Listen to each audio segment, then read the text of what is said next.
పలుకు తొయ్యలి భవ్య రూపము తెలుగు తల్లికి వందనం.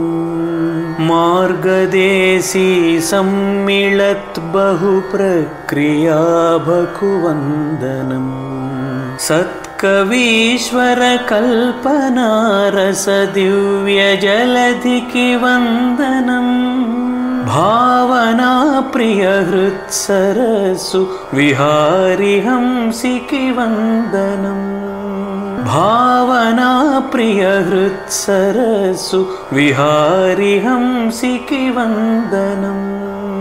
భావనా ప్రియ హృత్సరసు విహారి హంసికి వందనం.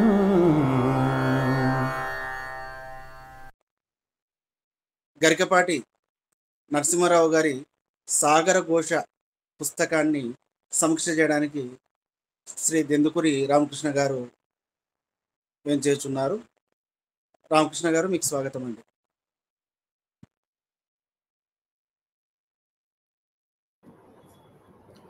నమస్కారం అండి శ్రీనివాసరావు గారు. ఈరోజు 181వ భావనాప్రియ సాహిత్య బృందం సాహిత్య కార్యక్రమంలో శనివారం సాయంత్రం సాహిత్య కార్యక్రమంలో పుస్తక సమీక్ష చేసే అవకాశాన్ని నాకు ఇచ్చినటువంటి గురువు గారికి ముందుగా పాదాభివందనాలు తెలియజేస్తూ, అలాగే సభకు నమస్కారం తెలియజేస్తూ ఈ పుస్తక సమీక్ష కార్యక్రమాన్ని నేను మొదలు పెడుతున్నాను. ఈరోజు నేను సమీక్షించబోయే పుస్తకం నిజంగా ఇది సమీక్షించటం అనటం కన్నా కూడా పుస్తకాన్ని పరిచయం చేయటం అంటే బాగుంటుంది. ఎందుకంటే ఇది సాగర ఘోష అనేటువంటి ఒక మహాకావ్యం. దీనిలో మొత్తం 1116 పద్యాలు ఉన్నాయి. కాబట్టి 20 నిమిషాల సమయంలో ఈ పుస్తకాన్ని సమీక్షించడం అంటే అది సాహసమే అవుతుంది. ఇదేంటి పుస్తకం మీకు అందరికీ కనపడుతుంది అనుకుంటున్నాను. ఈ పుస్తకాన్ని గరికపాటి నరసింహారావు గారు రచించారు. గరికపాటి నరసింహారావు గారి కవి పరిచయం అవసరం లేదనుకుంటాను, పెద్దగా పరిచయం అక్కర్లేని పేరు. వారు తమ ప్రవచనాల ద్వారా కానీ అవధానం ద్వారా కానీ లక్షలాది మంది అభిమానులని వారు చూరగొన్నారు. వారి అభిమానాన్ని చూరగొన్నారు, అభిమానుల్ని వెనకేసుకున్నారు. అలాగే ఈ పుస్తకానికి గరికపాటి నరసింహారావు గారు 1999-2000 మధ్య కాలంలో ఈ పుస్తకాన్ని వారు రచించారు. అలాగే వీరికి సహస్రావధాని వీరు, అట్లాగే వీరికి ప్రవచన కిరీటి, ధారణా బ్రహ్మరాక్షసుడు అనే బిరుదులు కూడా ఉన్నాయి. వీరికి భారత ప్రభుత్వం ఒక రీసెంట్గా పద్మశ్రీ బిరుదు కూడా ఇచ్చి సత్కరించింది. ఈ కావ్యం ప్రథమ ముద్రణ 2001లో చేశారు. ఇప్పటి వరకు 5 ముద్రణలు అయినాయి. వీటికి పబ్లిషర్స్ నవోదయ, విశాలాంధ్ర వాళ్ళు పబ్లిషర్స్గా ఉన్నారు. ఈ కావ్యం కంప్లీట్గా కవి మనసులో నుంచి వచ్చిన అంశాల మీదే ఆయన పూర్తిగా ఈ కావ్యాన్ని రచించడం జరిగింది. ఈ కావ్యాన్ని వారు జగద్గురువు ఆది శంకరాచార్యుల వారికి అంకితం ఇచ్చారు. దీనిలో చమత్కారం ఏంటంటే ఆది శంకరాచార్యుల వారికి అంకితం ఇస్తూ గరికపాటి నరసింహారావు గారికి 2 మగపిల్లలే. ఆయనకి కన్యాదానం చేసే అవకాశం లేదు. అందుకోసం ఆయన ఈ కృతిని కన్యాదానం చేస్తున్నాను అని అంటూ ఆది శంకరాచార్యుల వారికి కన్యాదానం చేస్తున్నట్టు, అంటే కృతి దానం చేస్తూ ఒక కందపద్యంలో తమాషగా కన్యాదానం చేసేడి ధన్యత చేకూరలేదు, తప్పదు కవితా కన్యాదానము చేసేదా సన్యాసికి పిల్లనిచ్చు సాహసమిదియే అంటూ చమత్కరిస్తారు. ఈ కావ్యానికి ఈ కావ్యంలోకి ముందు వెళ్తే ముందు మాట రాసింది ముగ్గురు రాశారు. దీనికి ముందు మాటగా తెలుగు భాషలోను, హిందీ భాషలోను, ఇంగ్లీష్ భాషలోను 3 భాషల్లోనూ ఈ కావ్యానికి ముందు మాట రాయటం జరిగింది. తెలుగులో ఈ కావ్యానికి ముందు మాట రాసిన వారు శ్రీ బేతవోలు రామబ్రహ్మం గారు.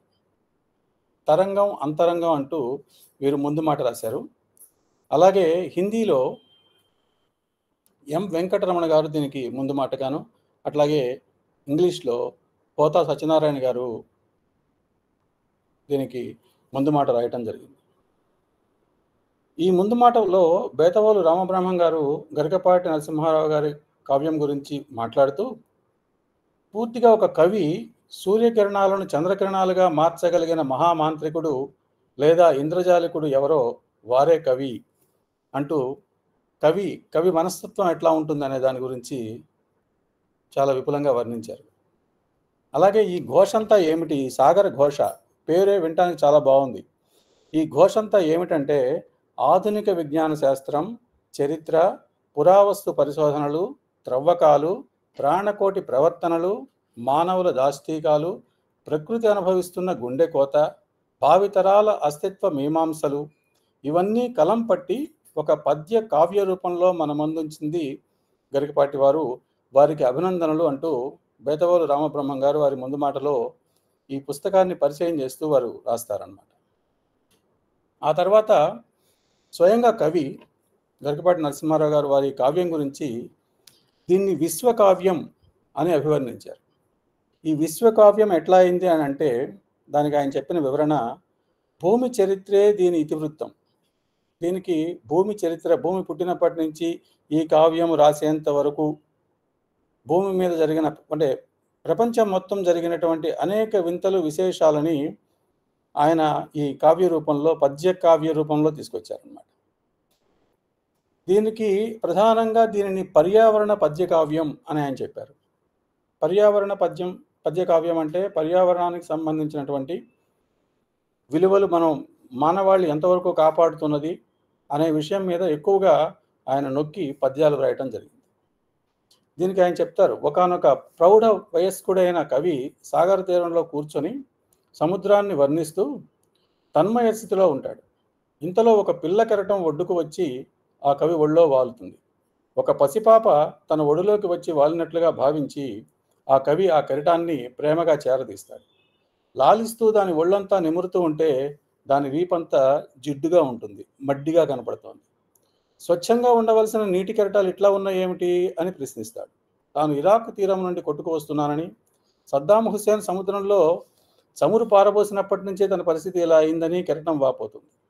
తాను కొద్ది రోజులు కవి ఒడిలోనే ఉండి విశ్రాంతి తీసుకుని వెళ్తానని అర్థిస్తుంది. గుండె కరిగిన ఆ కవి ఆ తరంగ బాలికకు కవిత్వంతోనే అతిథి మర్యాదలు చేసి జోలపాడి నిద్రపుచ్చుతాడు. తరంగం మేల్కొన్న తర్వాత అది తిరిగి వచ్చిన తీరాలలోని విశేషాలను చెప్పమని అర్థిస్తాడు. అప్పుడు ఆ కెరటం చెప్పిన మానవుని జీవిత కథే ఈ సాగర ఘోష. యావత్ ప్రపంచ దేశాల సాంస్కృతిక చరిత్రను భారతీయ తాత్విక చింతన నేపథ్యంలో వర్ణించే ఈ కావ్య రచన మంచి కోసం, మార్పు కోసం, మనిషి కోసం అంటారు గరికపాటి వారు. ఇక ఈ కావ్యంలోకి వస్తే ఇది మొత్తం 1116 పద్యాలున్న కావ్యం. ఇది మొత్తం 10 అధ్యాయాలు. వాటినే 10 అంతరంగాలుగా అభివర్ణించాడు కవి. ప్రథమాంతరంగం, ద్వితీయాంతరంగం, తృతీయాంతరంగం అంటూ నవమాంతరంగం తర్వాత దశమాంతరంగం అనకుండా దీనిని పరమాంతరంగం అని పూర్తి చేశారు.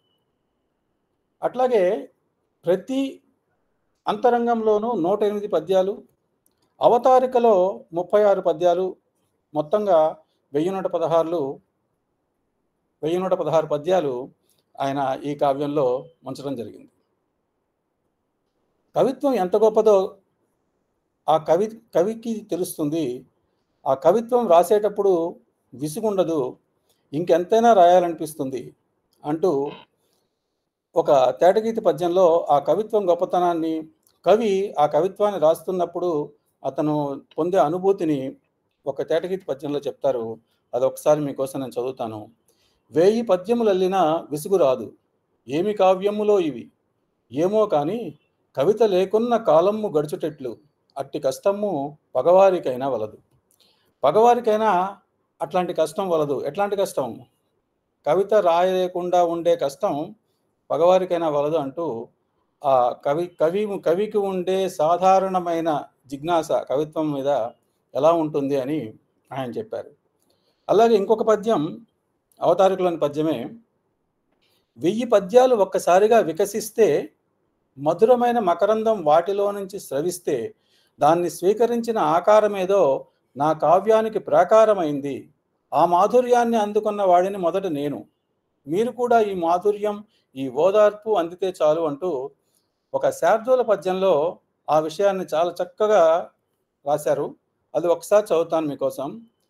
నాకై నేను రచించుకున్న కవితా నాళీక సాహస్ర సుశ్రీకారుణ్య సుధా ప్రవాహ మధుర స్వీకారం ఆకారమై ప్రాకారమ్మును చుట్టుకున్న అది కావ్యశ్రీ స్వరూపమ్మునన్ మీకీ సాగర ఘోష స్వాంతనమిడన్ మేల్మేలు సంతోషమే అంటూ అవతారికలో ఆయన 1000 పద్యాలు ఒక మాధుర్యాన్ని ఒక్కసారిగా అందుకుంటే ఆ గొప్పతనం ఎట్లా ఉంటుందనేది ఈ పద్యంలో చూపించారు. ఈయన స్వయంగా కవి, అవధాని, మహాసహస్రావధాని అయినప్పటికీ పద్యాలు రాయటంలో దోషాలు సహజమని, ఆ దోషములు ఈ కావ్యంలో లేవని నేను అనట్లేదని, ఒకవేళ అలాంటి దోషములు ఏమైనా ఉన్నట్టయితే ఆ దోషములు నావి, సుగుణాలన్నీ ఏమన్నా ఉంటే అవి ఆ భారతీదేవి అంటూ ఒక ఉత్పలమాల పద్యంలో ఆ దోషములు లేని దాని గురించి ఒక మాట చెప్తారు. ఒక పద్యం రాశారు. దోషము లేని కావ్యమని దుందుడు గొప్పగా పల్కలేను, వాగ్దోషములన్నీయు నావి అనుకొంచును మేలి గుణాలు భారతీభూషణ నిస్వనమ్ముల విభూతులుగా తలపోయిచున్ పయోఘోషలను ఆలకింపుడని కోరిత పండితులైన మిమ్ములన్ అంటూ ఈ పయోఘోషలను ఆలకింపుడని పండితులైన మిమ్ములను కోరుతున్నాను, దీనిలో దోషాలు ఏమన్నా ఉంటే అవి నావి అంటూ చాలా వినమ్రంగా ఈ అవతారికలో చెప్పారనమాట. అట్లాగే ఇదే అవతారికలో ఒక పద్యము, సాగర కావ్య వాగ్ధార మీ మీద జల్లులుగా పడబోతోంది, ఆర్ద్రతకు నిలయమైన ఓ చిన్నారి మీ బంధం మీ గుండెలకు హత్తుకోబోతోంది, మీరు సిద్ధంగానే ఉన్నారు కదా, ముందు శ్రద్ధగా వినండి, ఆ పైన ఆత్మీయంగా దర్శించండి అంటూ ఒక మత్తేభ పద్యం చెప్తారు. అదిగో స్వాగతమిచ్చుచున్నవి దయా వ్యాహార వాహ్పూరముల్ హృదయంబుల్ తడువంగ వచ్చినవి, మీరీపాటికే ఆర్ద్రతాస్పద గంధమ్మును గుండె కద్దుకొనగా సంసిద్ధులై ఎండబోలది ఏ ఘోషయో ఒక్కమారు వినుడి ఆపై దర్శింపుడి అంటూ పూర్తిగా ఈ అవతారికలో ముగింపు పద్యంగా చెప్తూ, ఇక నుంచి అంతరంగంలో ప్రతి అంతరంగంలో ఆయన కొన్ని విశేషాలను తీసుకొని, ప్రతి అంతరంగంలో చాలా విశేషాలు ఉంటాయి, ప్రతి విశేషం మీద కొన్ని పద్యాలు, మొత్తం ప్రతి అంతరంగానికి 108 పద్యాలు ఉంటాయి. అన్ని పద్యాలని మనం విశ్లేషించడం మనకున్న సమయంలో సాధ్యం కాదు కాబట్టి ప్రతి అంతరంగంలో ఉన్నటువంటి ఒక అంశం మీద ఒక పద్యాన్ని మీకు నేను ఈ కార్యక్రమంలో చెప్పడానికి ధైర్యం చేస్తున్నాను.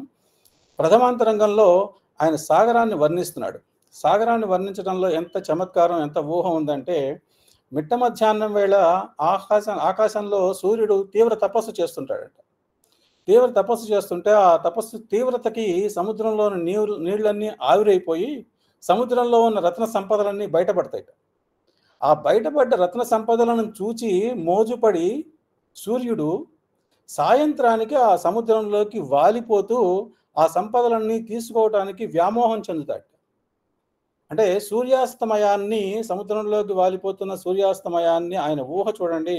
ఆ సముద్రంలోకి వాలిపోతూ సముద్రంలో ఉన్నవన్నీ తీసుకోవటానికి చెప్తూ, ఒక తపస్సు నుండి ఒక మనిషి గనక దిగజారితే ఎలా దిగజారుతాడు అన్నదాన్ని కంపేర్ చేస్తూ ఆయన చెప్పిన ఒక శార్దూల పద్యం, మధ్యాహ్నంబున శూన్య మధ్యమున ఆ మార్తాండుండ ఆ వార్త నుండై ధ్యానంబున్ సేయ తోయ నిలయం బత్యుగ్ర పాపంబునన్ పద్యాహారిని బోలె చిక్కినది సంపద్వైభవం బెల్ల ఆరాధ్యంబైన చెలించు భాస్కరుడు ప్రారంభింపడే వ్రాలుటన్ అంటూ ఈ విషయాన్ని ఒక చక్కని శార్దూల పద్యంలో ఆయన వర్ణించారు.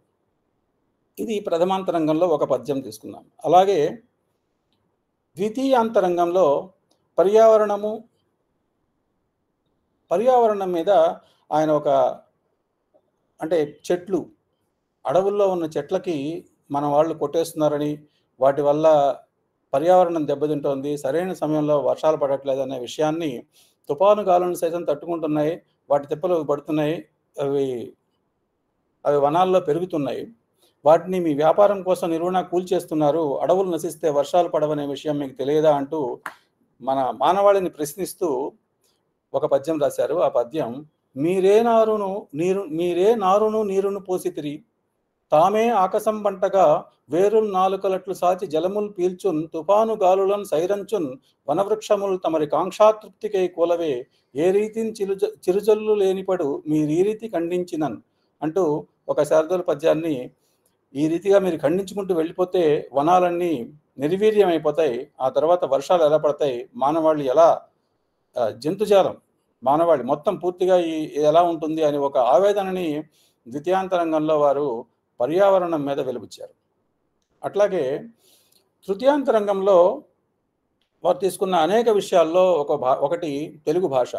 తెలుగు భాష ఈరోజు మాట్లాడటమే చాలా పాపమైనట్టుగా అయిపోతుంది. ఎటువంటి వాడు మన ఆదికవి నడిచే పద్య ధేనువు కదా నన్నయ్య, ఆ ధేనువుకి యతిప్రాసలే కళ్ళు, అది సాయం సంఖ్యలో వేదప్రోక్తమైన మార్గంలో శబ్దార్థాల గురించి శోధిస్తూ సాగిపోతూ ఉంటుంది. హృదయాన్ని కరిగించే భావాలతో తేజోవంతమైన కవితా క్షీరాన్ని మీ తెలుగువారి దోశలలో పోసింది, మరి మీరేం చేశారు అంటూ యతియుం బ్రాసయు ఒక మధ్యమ పద్యం చక్కని పద్యం రాశారు ఆయన. యతియుం బ్రాసయు నేత్రయుగ్మముగా సాయం వేళ కెంజాయలో శృతి మార్గమ్ముల శబ్దమర్ధనము సంశోధించుచున్ సాగుచున్ ద్యుతిమత్ క్షీరములాద్రభావములతో దోసిళ్లలో నింపుచున్ గతి సాగించడి పద్య ధేనువు గతిని కనిపించు నన్నయ్యవాన్ అంటూ వారు తెలుగు జాతికి చేసిన సేవకి ఇవాళ మనం దాన్ని చూస్తున్న విధానానికి ఆ ఒక బాధని ఒక పద్య రూపంలో తృతీయాంతరంగంలో వారు వెలిబుచ్చారనమాట. అలాగే చతుర్థాంతరంగంలో డబ్బు దాని విన్యాసాల గురించి ఆయన ఒక చక్కని ఉత్పలమాల పద్యం రాస్తారు. ధన వ్యామోహి అయిన రోగికి మాటలు మాయమవుతాయి, అయిన వాళ్ళతో కూడా మాట్లాడటం మానేస్తాడు.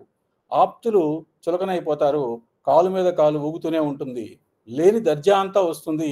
ఇలాగే డబ్బుల వ్యామోహంలో పడి ఎక్కడో ఆ లెక్కల్లోనే ప్రాణాలు గుట్కాయస్వహ అయిపోతాయి అంటూ ఉత్పలమాల పద్యం. డబ్బు ఒక వింత రోగము, హఠాత్తుగా మాటలు మాయమవును, మేనును ఉబ్బును, నవ్వు కృత్రిమము, ఊగుచు ఉండును కాలు మీద కాలు, అబ్బదు విద్య అక్షరము, ఆప్తులు చులకనవుదురు, ఎప్పుడో డబ్బుల లెక్కలో కటకటంబడి ప్రాణము వీడునక్కట అంటూ ధనము దాని వ్యామోహం మీద మనుషులు పడి ఎలా వెళ్ళిపోతున్నారు అన్న దాని గురించి ఆవేదన చెందుతూ కవి ఒక మంచి పద్యం మనకు అందించారు. అలాగే పంచమాంతరంగంకి వచ్చినప్పుడు ఈ పంచమాంతరంగంలో చాలా అంశాలు ఉన్నాయి ఇంతకు చెప్పినట్టుగానే. దీనిలో స్వతంత్ర భారతం గురించి ఆయన ఒక బాధను వెలిబుచ్చారు. స్వతంత్రం వచ్చింది కానీ దేశం విడిపోయింది, పండో కాయో ఒక ఉద్యమం అంటూ లేవదీశాక దాని ఫలితాలు ఎలా ఉన్నా అనుభవించక తప్పదు కదా. భారత జాతి మౌనంగా భరించింది, స్వాతంత్రోత్సవాలు నడిపించుకుంది అంటూ ఒక పద్యం రాశారు. అది కందపద్యం. రెండైపోయిన దేశము పెండైపోయినది జాతి బెంగన కృంగెన్, పండైనను కాయైనను ఖండమునే మండనమ్ము గాధరించెన్ అంటూ ఈ రెండైపోయిన దేశాన్ని స్వతంత్ర ఉద్యమంలో స్వతంత్రం తర్వాత స్వతంత్రం వచ్చిందన్న ఆనందం కన్నా దేశం విచ్ఛిన్నం అయిపోయింది అన్న ఒక బాధనే కవి ఇక్కడ వెలిగించాడు. అలాగే నాకు సమయం ఉంది కదండి రేవుల వారు? ఇంకా రెండు నిమిషాలు ఉందండి. అలాగేనండి. షష్టాంతరంగంలో కమ్యూనిజం పతనం గురించి ఆయన చెప్పుకొచ్చారు. కమ్యూనిజం పతనం ఒక సిద్ధాంతాన్ని మొత్తంగా వ్యతిరేకించడం కన్నా కూడా ఆ సిద్ధాంతంలో ఉండే గుణాలని లోపాలని సమానంగా గుర్తించాలని చెప్తూ క్యూబా ప్రపంచానికి పంచదార దీవి కదా, దానిని హంసలాగా పరిపాలిస్తున్న మహానుభావుడు ఫిడెల్ క్యాస్ట్రో ఇప్పటికీ 40 ఏళ్లుగా పరిపాలన చేస్తూనే ఉన్నాడు. సామ్యవాద పద్ధతిలోనే ఆ పాలన సాగుతోంది. 40 ఏళ్ల దానికోసం ఆయన ఒక ఆటవల్లి పద్యం రాశారు. 40 ఏళ్ల నుండి చలనం అన్నది లేక పంచదార దీవి నంచబోలే, ఘనత నేలుచుండే క్యాస్ట్రో మహాశయం రచన సామ్యవాదం అనగలేదు. ఏ సిద్ధాంతమైనా సరే దానిలో మౌలికమైన అంశాలు కనుక ఉంటే అది నిరంతరం కొనసాగుతూనే ఉంటుంది.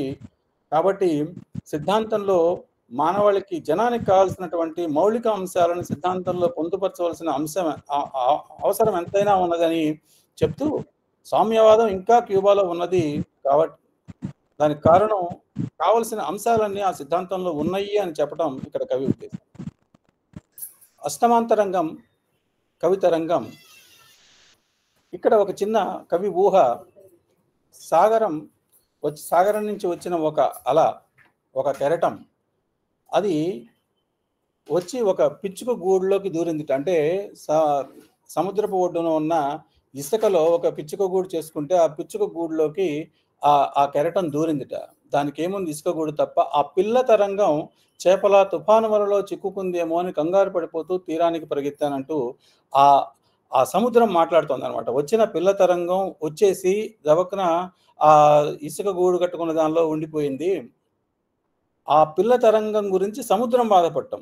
ఇచ్చట మా పని నయమే, అచ్చట నా పిల్ల తరంగం అధ్వాన్నముగా పిచ్చుక గూటను జాలపు టుచ్చులలో చిక్కుకొనెనో ఉప్పెన కాదా అంటూ సముద్రం తన నుంచి వచ్చిన ఒక కెరటం ఆ ఇసుక పిచ్చుక గూడులో ఇరుక్కుపోయింది అని సముద్రం బాధపడటాన్ని కవి ఒక ఒక కంద పద్యంలో అదొక విచిత్రమైన ఊహ, చాలా చక్కని ఊహ.